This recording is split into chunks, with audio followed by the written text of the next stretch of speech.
في عام 1971 لم تكن الإمارات سوى صحراء ممزقة، لا جامعات، لا مهندسين، لا دولة، لكن رجلا جزائريا واحدا كان على وشك تغيير كل شيء. قبل الاستقلال كانت الإمارات السبع تتقاتل فيما بينها، وكانت تحت سيطرة البريطانيين وتعيش في فقر مدقع. كان الشيخ زايد بلا دراسات، مرتبكا، يفتقر إلى السيطرة على ثروات بلاده.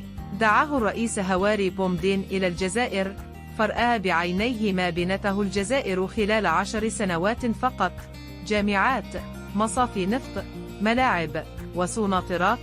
قال زايد: لا أملك الرجال ولا الوسائل.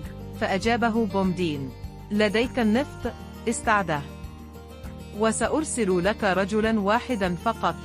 ذلك الرجل هو محمود حمرة كروة، دكتور جزائري صامت لكنه بناء. في عام 1973 أسد نوك بمساعدة مهندسين جزائريين ضرب الإماراتيين ونظم الشركة، لكن بريطانيا لم يعجبها الأمر. كانت تفقد نفوذها في الخليج.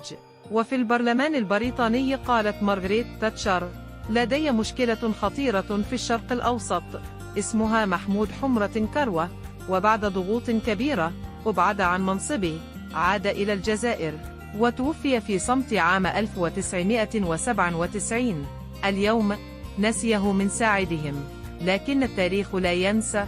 قبل ناطحات السحاب والطائرات الخاصة والطرف كانت هناك صحراء، وفي تلك الصحراء كان هناك رجل جزائري، محمود حمرة كروة.